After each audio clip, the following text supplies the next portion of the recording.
So I was editing some older, not older ones, the ones that haven't come out yet. So this will come out after all these other ones. But we were talking, there was a couple times we suggested different things to talk about. That's good. One of them was like how college rowing works and how the different conferences within college rowing work and how they all come together. Because I know that this was a big weekend for NCAAs that all the champions were crowned, right? So I don't know. Do you know enough about that? Or should we Oh defer? my gosh. I was like, oh, good. We have an expert here to talk about it.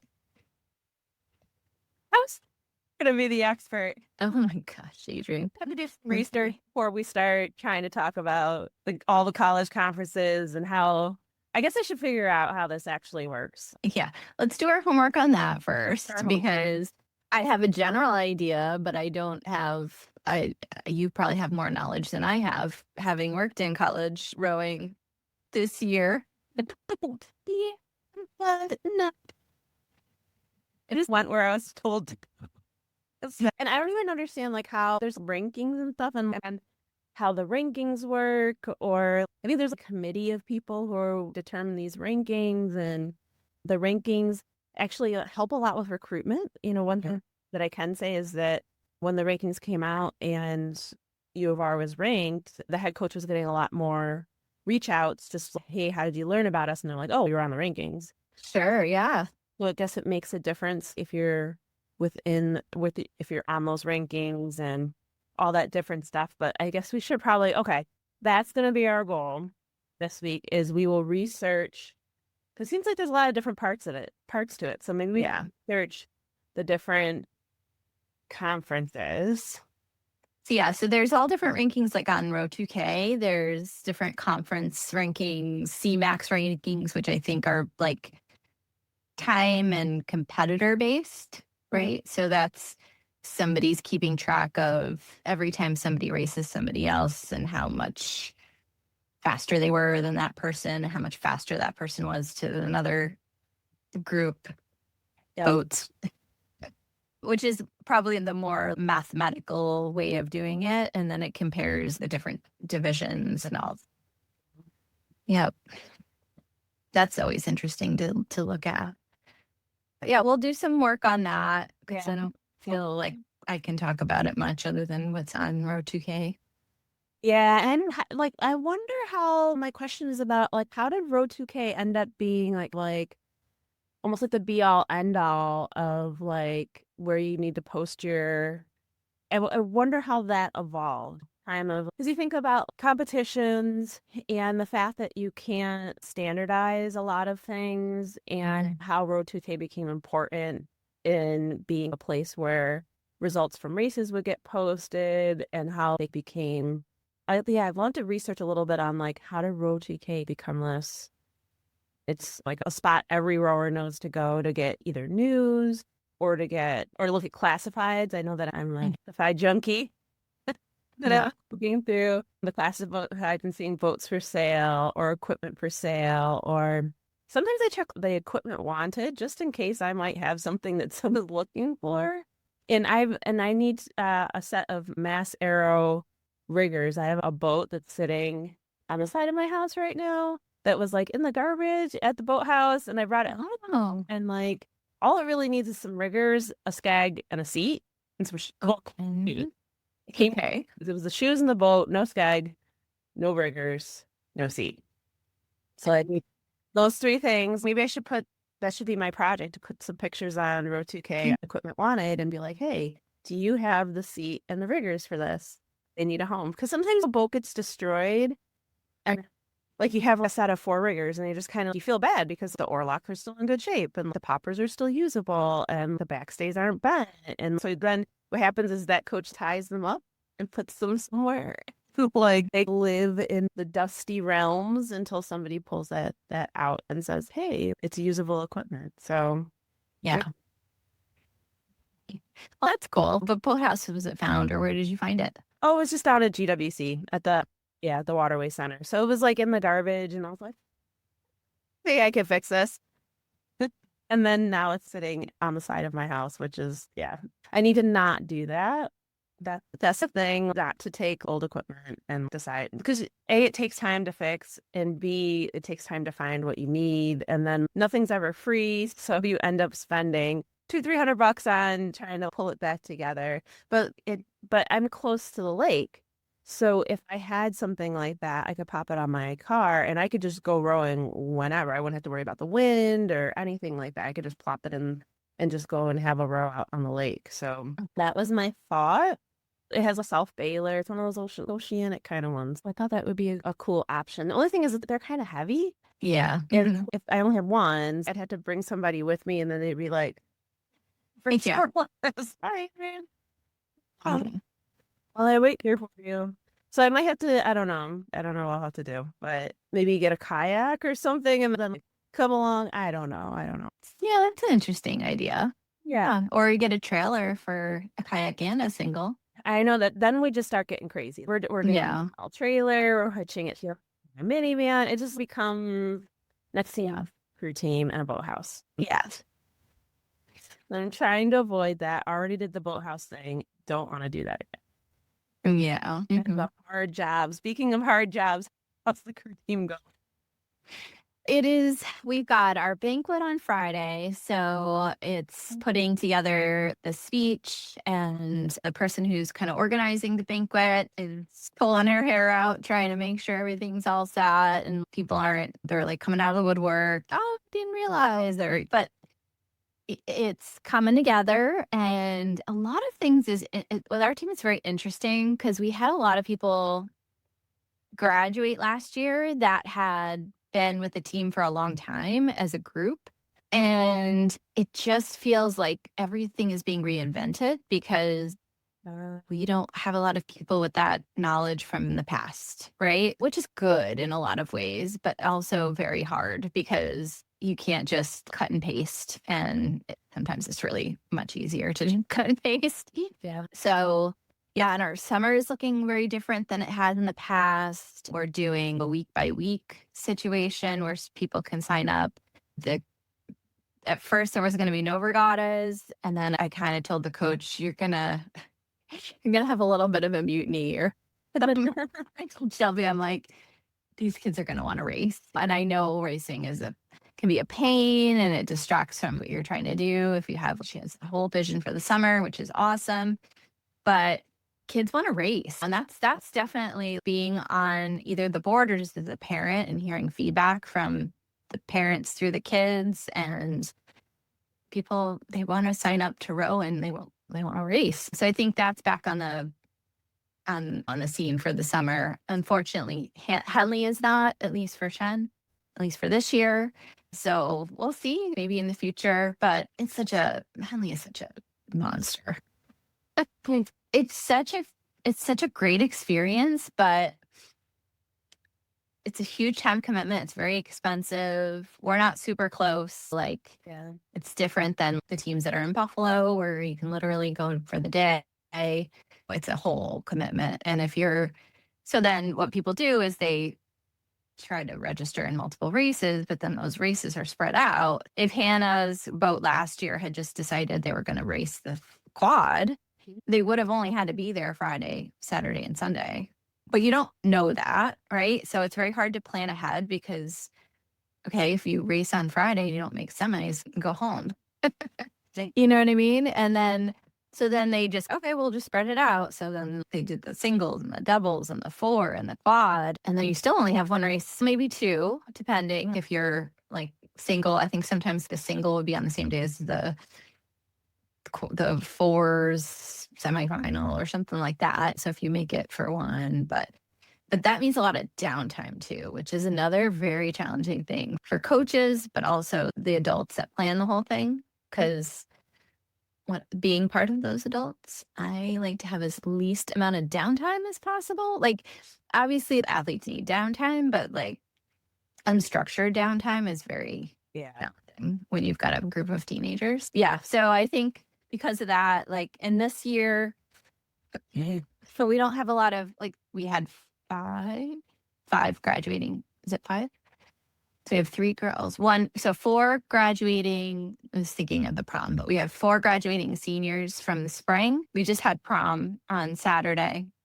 We had mod champs in the morning on Saturday, and then Hannah had prom, and then they got pictures and everything, like with a bunch of the seniors. And one of the girls that she met up with rode in the fall too. So we got like a bunch of pictures of all of those kids together, which was really neat. Mod champs went really well. I was really nervous about it because it was not really planned out ahead of time. It was a lot of scrambling to get things done at the last minute, but luckily it all worked out. The kind of the dramatic moment of mod champs was in the very last race. We had a tree fall into the water on the shore, and it barely missed one of the racing boats that was from Shen. It was a girls, I think the 8th grade girls quad, the straight quad. And then part of the tree did fall into one of the launches that was anchored on the shore that was there as like a watch boat. Yeah, so that was scary. Yeah, everybody was okay, but very scary to witness. Like Chris was in a launch at the finish line. He was doing the horn at the finish, and Keegan was doing the flag at the finish. And then there was another kid writing down the times. And then to record times, they had somebody in the chase boat that was an app to do the times and then would give them the times at the end of each one. So that was their job. So they were like I'm assuming across the river from where the tree fell into the water. Yeah. Luckily, everybody's okay. This actually happened 2 years ago at Mod Champs too. That was more near the starting line. So only one person that was there also on Saturday. He was telling me that it happened 2 years ago, but there wasn't that many people around. But there was like a kayaker or two kayakers that were underneath and got trapped under the tree. But like one of them was able to, like he went over to check and they were both able to come back up to the water. But that's scary. So if you're on the water, don't stay too close to shore because you just never know. It would be pretty awful to get. Yeah, with a lot of moisture.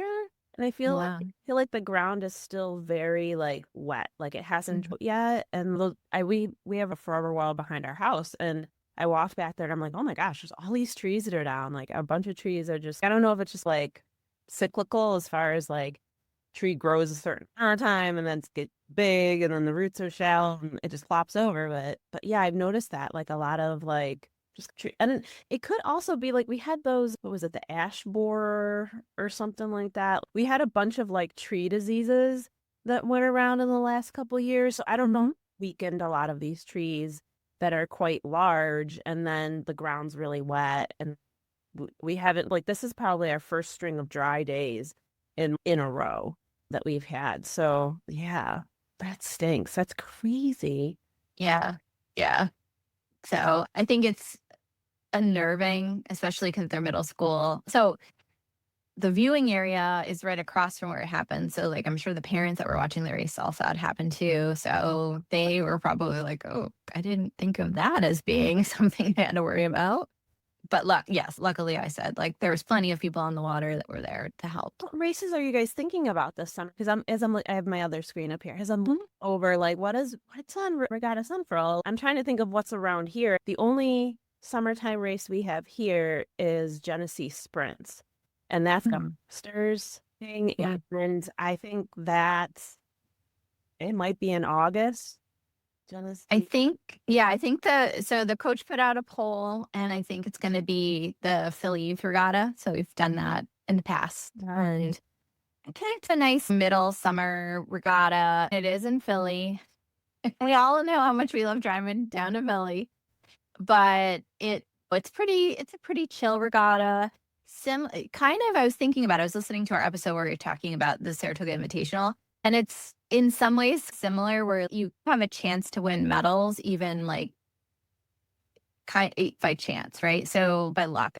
So there's no heats I think if I'm remembering correctly, because I remember there was different flights and then you just get medals for winning your flight and it's the luck of the draw or the unlucky of the draw, depending on how it works out.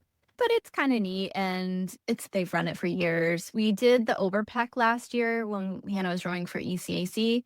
That was so poor. I have to say, I'm sorry. Sorry, people who ran it, but it was so poorly run. I think they just didn't have enough volunteers. They didn't have enough chase boats.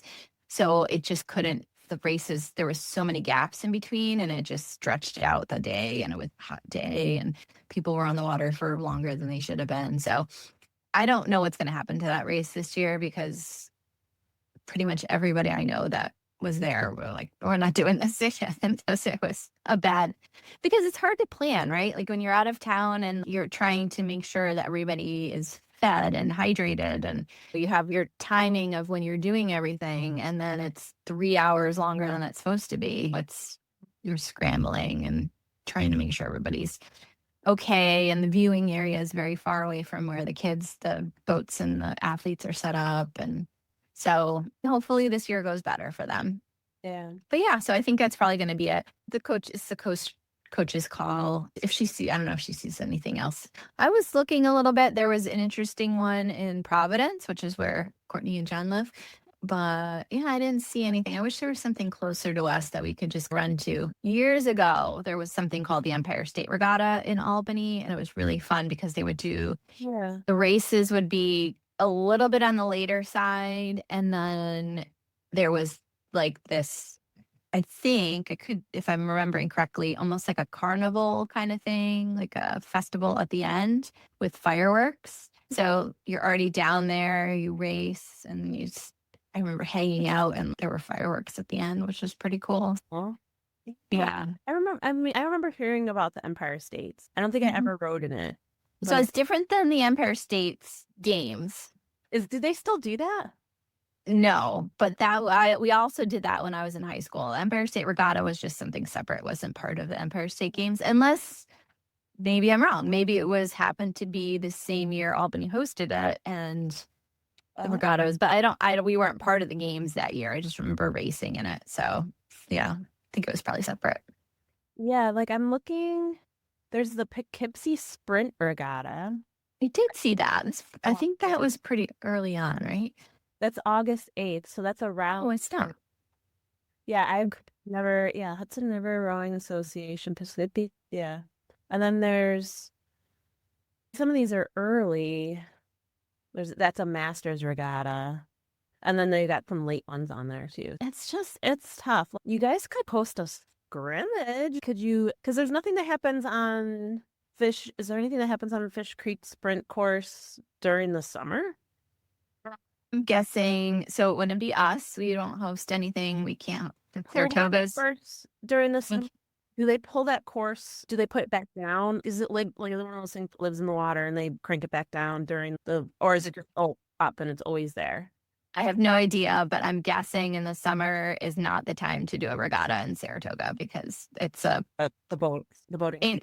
Yeah, and in Lee's Park is the trailer, like where people come and they have their trailers. So I'm sure it's very busy with those. Yeah, and that's Saratoga's venue and everything. So I don't know much about that. But yeah, I think some scrimmages were talked about, just some fun internal swapping of people around here and there. That's what they've been doing this last 2 weeks. So my kids were able to put in what they wanted to row in for practice. And then I don't know if they've done this yet or if they requested it, but we were talking about if they did a double, the name of the double would be the stubble. So the Stockton double or the Kiana stubble and this was just because one time it was funny. We were in the Chick-fil-A line, you know how in the drive-thru they put the sticker and then you can see what they labeled you as. Yeah. I have a Subaru Ascent, which is an SUV, but sometimes it'll say like blue minivan. But okay, whatever. Or one time for some reason, I don't even know why, because it was me. So maybe they asked the name of the order, but for some reason they put Kiana. And it actually said the car and it was the right order. But for some reason, instead of Kate, it said Kiana, which is both of my kids' names together. Yeah. Oh, Kiana. So, yeah. So the Kiana stubble, we'll see if it becomes a reality. I think they only have a few more days of practice because then we have the banquet on Friday. So there's no practice, I think, that day. Yeah. Yeah. The time moves by quickly. I mean, I don't know, Pittsford runs a summer competitive team. So you might want to reach out to them. I know we're far away from you guys. Us going to you or you going to us. Yeah. Yeah. And then their problem again becomes pleasure boat traffic. Yeah. Like the Pittsford spot is such a great spot because the viewing's really great, but you have to A, you have to do head to head, and B, there's basically no traveling, and then C, if it's on a weekend or something like that, you're gonna have all the pleasure boaters on the canal, and you're just gonna be stopping every 10 minutes basically to let a boat by. But like pull up the Genesee Sprints. I don't know if they're not putting them on Regatta Central. I don't know. They did have it. Wait, no, these are old dates. Sometimes you'll look at it and then it'll pull up an old date and then yeah, they don't have anything for new dates. So this was end of July in 2019. That's the latest, but I know they still run it, but I don't know if it's like an invitation kind of thing. Hey, do you want to row in this? We're getting together and just because it's literally a sprint. We start at, I don't know, it can't be any longer than 500 or 700 meters or something like that. And it's mostly stirs. And they end it at the boathouse because then there's the crossroads of the canal. And of course, Yeah. pleasure boaters, you want them to stop before they go. So you really can't watch much of the race. So I think I don't want to be like, summer's a wash, but like, I think that becomes a limiting factor is that it is pleasure boater season and our waterways, we have to share them. So Yeah. they're hogging the place. That was this weekend, which was interesting. So because we get cooperation from the villages and the towns and the sheriffs and all that, one year, which I don't remember which year this was, it definitely wasn't last year, there was really nice weather and there was a lot of boats out, and the sheriff will only hold pleasure boats for so long. So they had told us that in our schedule we had to put traffic breaks spread out, and they were 40 minutes. So oh wow, the weather was not great Saturday morning. It wasn't terrible. It was nowhere near as bad as last year. Last year was just downpour all day long. Everybody was just wet and miserable. It was pretty bad.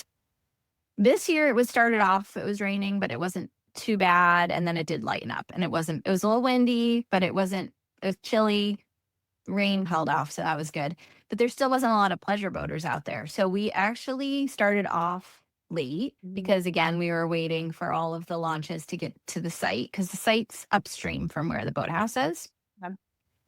And then some of us were there. The trailer didn't get there till late in the morning. So we're all people that were supposed to be right at the site were there. There was no trailer. There was no coaches. There were a few coaches that weren't driving launches down. So we had a late start. And then by about halfway through, we were ahead of schedule because they just didn't need the traffic breaks. And then I started getting nervous because we were almost an hour ahead of schedule. Oh wow. And boats hadn't been rigged yet for some of the later races. And the coaches were trying to scramble and get the middle schoolers to rig their boats quick. And I had ordered pizza because that was what the tradition was. The hosting team orders enough pizza for all of the teams afterwards. And then that's kind of like during the medal ceremony. So I was starting to worry that because the pizza was going to be ready when it was going to be ready because they didn't technically open till noon. And I asked them to have it ready by 11:45 and they agreed, but I couldn't get it any faster. There's 20 pizzas. So I was like, okay, if this is done early, take your time loading the trailers, people. That's what I was thinking. But they actually got off the water around the same time they planned on it and everything worked out. But we just always ordered too many pizzas. So I was like, we were like giving away 24 cut boxes of pizzas to people. But it's a fun little event. It's a really neat way for the middle schoolers to have their own thing. And it's a good experience for teams to see what it is to host a regatta because they take turns, right? We all take turns. And if you still need to register it all, you still need to talk to the towns, you still need to have a dock master and all of that. So it's just on a smaller scale. Wow. How many different teams are you guys pulling together for the middle school? Yeah, so we have, I think it's six teams. So let's see if I got them all. So Burn Hills, Shan, Niskayuna, Saratoga, ACA, which is Augustine Classical,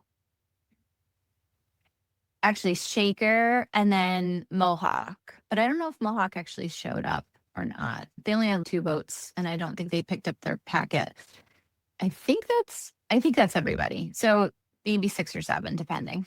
Yeah. That's a big regatta. That you guys trade who's going to coordinate it. I think that's a really fabulous idea. Yeah. Right, you gotta understand what it takes to Yeah. coordinate both ends, whether it be like just to show up and have your thing, and then or be like the actual people running the whole thing. It just regattas are just so hard to run. It's just like a very time consuming kind of thing. And like when you're rowing in it, you don't necessarily think about all the stuff that's going into it and all the people there all day long and the people who are there 2 or 3 days before, the people who are setting up the course or like you said, calling the town and getting missions and when they're like, don't step on that, don't walk over there. You think, why are you getting so serious? But they've had bad instructions from the town for specific things. And like everybody gets annoyed when they have to take that break. Let the boats by, but we gotta be, be fair to the rest of the people who use the waterway. I know sometimes we think of ourselves as like the rightful waterway users. We don't make wake except for our launches when our coaches aren't paying attention. And we're a very peaceful sport, but at the same time, we are a little territorial. We're just like, why is everybody else out here when we're having our rowing? Yeah. Yeah. Yeah. I'll be interested to see what you guys do for summer regattas because there's not a lot. Are you guys going to West Side? I think that's the weekend after. Now it's such a haul for us to just do like what would be a local race, right? So yeah, I think the only thing that's on the schedule is the Independence Day. I think that was the call out was if you're interested, let us know. And that would be like the race for the summer. Yeah. Yeah. So how's Hannah doing with preparing for school in the fall? Is she doing any preparations right now, or are we still concentrating on graduation stuff? It's just I don't know about your kids and how they are at the end of the year, but it's just not there's no off ramp. They just keep them going. It's this concept that sometimes like I remember and I feel like middle school or elementary school, it felt like they did nothing for the last month. And it's not like that. They're like busy with these projects. Keegan's class, his tech class is building a marble sorter and wasn't working. He has a team and he had to go in late. He had to go in early and stay late to make it work. And they were stressing out about it. And there's a lot. Hannah was in the library yesterday trying to work on some research paper she's doing for one of her classes. So yeah, we keep telling her, you got to read because now she's got her email account for the college. You got to keep checking that and making sure you're not missing anything. I think there's some things going on with setting up some other kind of account for the training that she's supposed to be doing for the team. So I just have to follow up with her on that. I've got to get her schedule, her what is it called? Physical scheduled and all that. And there's just a lot going on for that. We haven't set her date yet for hopefully soon for the party. The location is still TBD. So there's a lot we still have to do. Just getting through the season was like the biggest thing. The all time consuming and busy. So luckily we're at the end of that. We can start focusing on some other things. But she has to go down at the end of June. So she has her graduation on the 26th. When is Luke's graduation? 28th, is that Saturday? Oh, wow. Okay. That is late. Yeah, they go until like the very last minute. Let me see. Look at the calendar here. Yes, the 27th is his graduation. So yeah. Yeah. I think it doesn't end until the beginning of that week. They have Juneteenth off. I'm like, why? I still don't understand. I understand, but I don't understand. I'm like, why can't we end school before Juneteenth? It's just every year now they have a day off before they have 2 days and a half day. I'm just like, how can we not reorganize the schedule, grab a day here or there so that it's done by June 18th? Yeah. Yeah. Yeah. And regions. Yeah, bump the regents up. Like, why are we waiting so long to do the regents? The APs and the IB exams, those are long gone. I don't know why regents wants to have to go at the very end of June. Like, I think is it Hannah's? One of them, I think it's Hannah, has the regents on the 10th. And then yeah, I think Tana's physics regents is on the 10th. And then Keegan has one on the 18th and then has one on the 23rd. They are pretty spread out. Yeah, yeah, I don't know. And looking from a parent, it's a parent's perspective, but I'm just like, we run a 4-day week, we get a day off, we run a 2 or 3 day week, and then graduate. And we're literally, it's June. Next week is the week after is 4th of July. Like, Yeah. Yeah. just don't, like, the kid, I don't remember being done that late. I remember it being like mid-June. And I mean, we were in New York State. It was like mid-June and you were done. And then right around that first week in September, you went back. Whether it was like, we didn't do the crazy, oh, let's wait until, you know how sometimes Labor Day's late and then Labor Day's early. And I just, sorry, I'm going to have to edit this out. It's okay. Can you hear it ringing? Oh, there it is. I couldn't hear it ring. You can hear it hearing on Zoom, right? Yeah. I'll edit that out. But yeah, I don't know. I'm like, I kind of want for it all just to kind of happen. Get these kids out of school, get summer started, and like, yeah, especially for graduation. Like, because we start having people come in and family's going to be here. And my family is from down south. So by the time we do graduation, they've been out of school for a month. Yeah. So like, this is midsummer to them to come up to us. We're just starting our summer. So if we try to get together, like with extended family, we have to do it in July because otherwise, like August, they're back to school and like our time or, our summer. Yeah, I don't know why it's so disjointed, but I'm sure they have reasons. They have a certain amount of days they got to do and all that good stuff. But yeah, we do have a bunch of like nonsense days off, like here and there. Like I understand the teacher development days and those type of days. Great. But can we like pack those together or something like that and just figure out how do we get rid of the last the last 2 or 3 days of school? If we can end on the 18th, I'm only killing 3 days here. So let's see. Wait, I'm confused. Do your kids actually go to school during Regents weeks?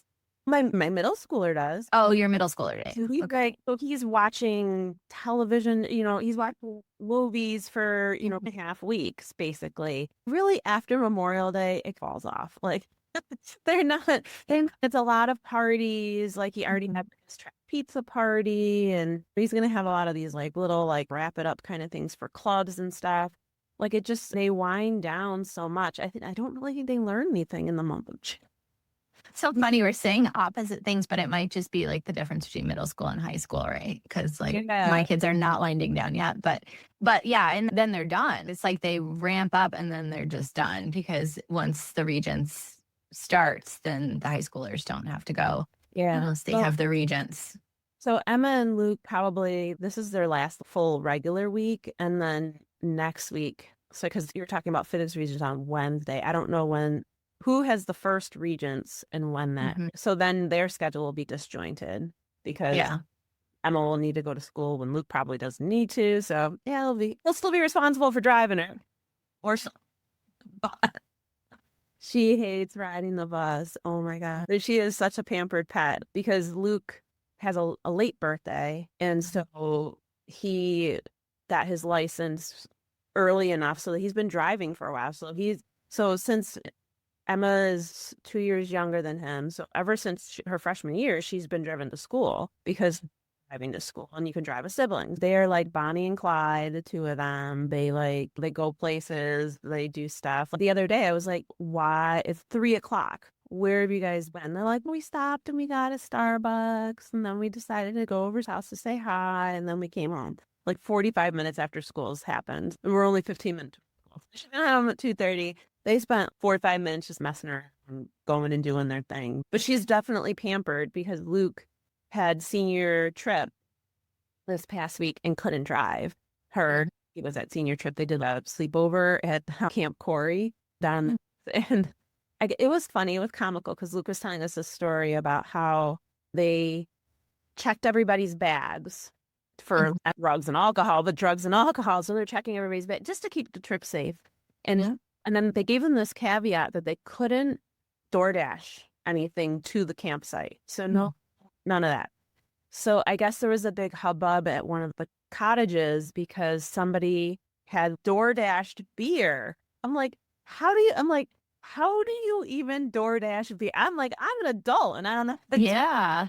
I'm like, I was like, the planning that kind of went into door dashing, and then I was like, why didn't they just kind of try to sneak it in? And then Luke was like, they searched the bags and blah, blah. Yeah, it was a whole thing. We had a this. Going back to my point of unstructured time with teenagers. See, that's the thing. People are in charge of this and responsible. And that's why, and Hannah is always saying, everyone ruins it for the rest of us. And it's so true.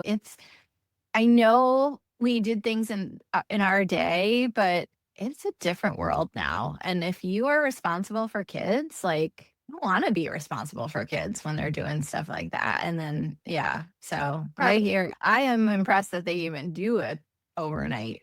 No. Yeah, it was very regimented. It's at a camp, like a summer camp place, Mm. cottages, and they had to pick who they would room with, and there were detailed experiences all day long. And then curfew was like I think at 10 or 11. There was like a bonfire from 8 to 9 or something like that, and then from 9 to 10 you had to make your way back to your cabin, and then by 11 you had to be in the cabin, lights out, hanging out in there. And I guess when they got to the point of lights out, that's when all this hubbub started happening. And Luke was saying that the flashlights were all going around outside. And there was a kid who ran into the woods because he didn't want to get caught for what he was doing. And yeah, it was a whole thing. Definitely sounds like something out of an 80s teen movie, except the fact that they were door dashing. Yeah. Like, even the person who was doing the DoorDash, like, is there, I don't know. Yeah, I don't know if I'm trying to, we're trying to, logically figure this all out. Personally, had got this thing to bring beer to a camp, like a kid's campsite. Yeah, that can't, there's got to be, we have to do so much training when we do. So we have done the SPAC and fingers crossed it works out. We can do it again this summer. So we do concessions at SPAC. It's like a fundraiser for our team. And like we had to go through extensive training on who we can sell to and who you give it to and how many you can give it to and showing ID for the people. Like, how do they get away with that? I don't know. I don't know. But it's DoorDash, so you're doing your job. Like I said, something like and I guess you have to submit a valid ID online. I don't know how it works. I don't know how it works. If anyone's listening and they're like, Adrian, this is how it works, so you can DoorDash alcohol. So send us some opinions on how that works and how they would even they write in the address, Camp Court. Adrian, some of the kids from our team listen, so we do not want to share. That's like when our coach was giving the investigative journalism here. We're telling the story as a cautionary tale. Don't do this. Come on. It's not worth it. At curfew, go to sleep. Put your head on the pillow. You can and stop changing rooms. Don't change rooms where you had to all tape on the door so you could know whether people are leaving the room. Yes. Yeah. Yeah, they did that in high school when we went to Disney. I thought about bringing back the tape. I should have thought about it again because we had a lot of changing rooms and it was very difficult to keep up with where people were. Yeah, I get it because you have to spend, but it's not that much time. It's really, especially on a trip where you're it's an athletic trip. You should be tired. We don't need to make this into the ultimate sleepover. Just gather your thing on your pajamas and go to sleep. Save adventures for summertime. Yep. Yeah. All right. I think we need to work on our research for the rinses. We need to work on, I saw an email for someone from Buffalo, right? From UB. We still haven't tracked down the UB coach team. Oh, yeah. Track them down in a couple different ways. We still haven't nailed anybody down to actually come on the podcast. So we need to get that set. Yep. So it's college conferences. It's the UB. We need to talk to Courtney. We need to yes. Tomorrow. Join us. Yeah. Go come out and chat. And I saw Katie Rizzone, and her son is a track star. So I saw her at the meet last week. So we've got to get Katie and Kate to come on and chat with us too. So yeah, we have a long list of people. It's just trying to get people. Yeah. Yes, summer. Yeah. And we've had, if you're listening to this episode, you probably already heard Molly's episode. So, yeah. So we're trying to get a nice variety of people. And then Fred, if you're out there, Oh yeah, Fred wants to come. Yep. So we're gonna get you on here. Yeah. So we have our little list of people that we should get going. Sure. Yeah, and if anybody listening wants to join us, let us know. Yes. That would be awesome. Very cool. Have a great week. You too. We'll catch up and everybody can subscribe, follow our podcast. I think it's follow, right? Yeah. I think, yeah. Find us Rowing Friends on Instagram. Rowing Friends Pod. Yep. Red's Pod. Rowing on the Square too. Follow Rowing on the Square on Instagram and YouTube also. Yeah. All right. Sounds good. Well, thanks, everybody. Bye. Thanks for listening to the episode. We have partnered with the Crew Stop. Do you need new rowing gloves? Save 15% with the code Rowing on the Square when you purchase gloves or apparel from crewstop.com. More details in the show notes. If you'd like to talk to Adrien regarding your rowing needs, check out the show notes also for her call links and her website, rowingonthesquare.com, for details. Help grow the pod and follow us on the Instagram at Rowing Friends Pod. Happy rowing, everyone!